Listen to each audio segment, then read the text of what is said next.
Welcome to the 14th class on microeconomics. Today we have price elasticity of demand. This idea was evolved by economists like Cournot and J.S. Mill, but later refined and in its present form by Alfred Marshall. Alfred Marshall's definition: elasticity of demand may be defined as the percentage change in the quantity demanded due to a percentage change in price.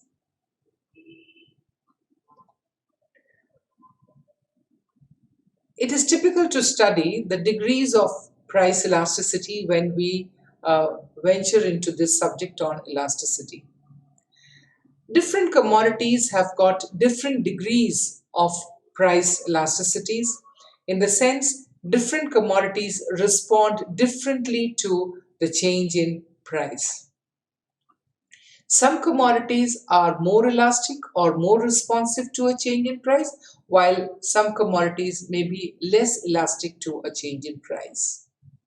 There are five kinds of price elasticities, which we shall see in the coming slide. And we also take the example of elastic band. Some bands stretch much, some bands don't stretch much. Now, when we calculate price elasticity, we usually get a negative number, but that negative sign is ignored for the simple reason that the relationship between price and quantity demanded is always negative. So we are talking about a 1% change in the price leading to a certain change in the quantity demanded. Let's come to the first degree of price elasticity, known as the perfectly inelastic demand. In the case of perfectly inelastic demand, the value is 0. It means that whatever be the change in price, the quantity demanded does not change at all. Though we don't find many examples of this perfect kind in real life, sometimes we give the example of salt, indicating that the demand of salt may not respond to a change in price. So you can see the vertical price increase in the diagram, but you can also see on the right hand side the quantity demanded has remained the same. So quantity divided by price, 0 divided by 50 gives you 0, and therefore the price elasticity is equal to 0.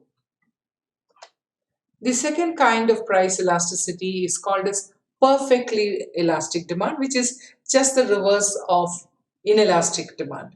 In the case of perfectly elastic demand, a small change in the price can bring about a drastic change in the quantity demanded.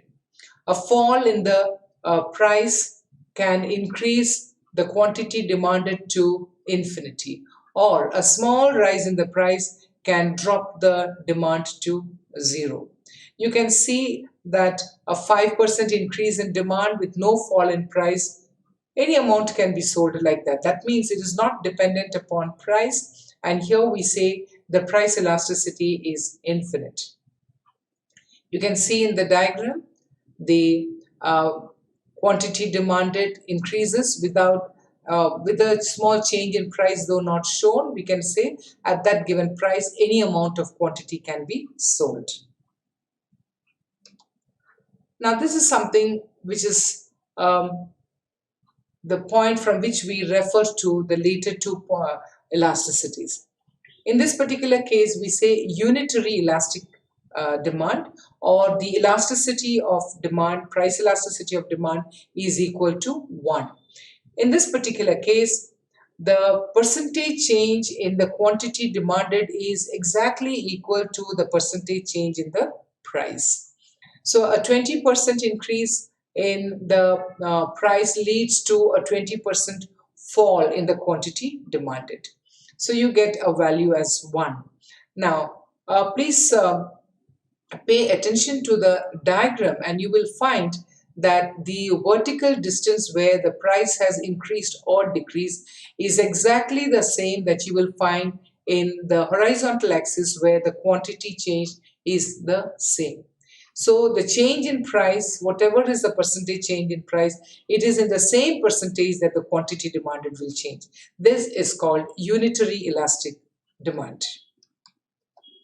Now we have more realistically understanding the elasticity. We have what is called as relatively elastic demand. In the case of relatively elastic demand, the EP is greater than 1. That means a small change in the price can bring a larger change in the quantity demanded. So the quantity demanded changes more than the change in the price.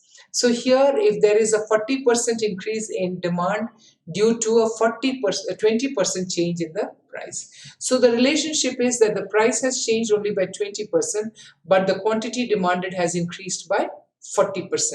So the answer is 2, and this answer is 2 is greater than the unitary elastic one number we had.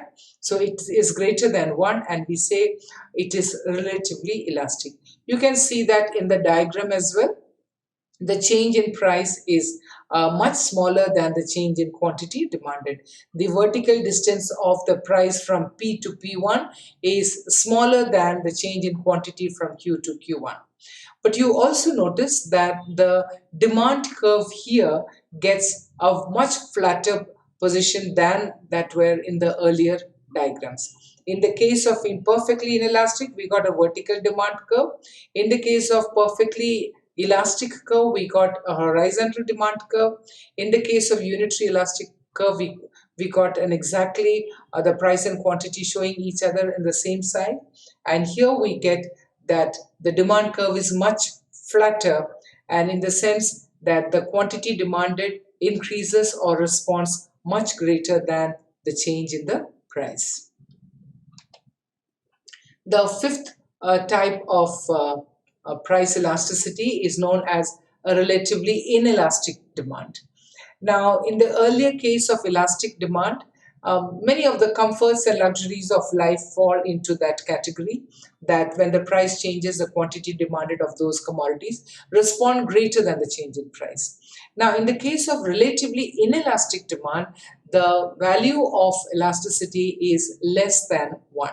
It is very clear now why it is so. The quantity demanded responds in lesser quantity than the change in the price.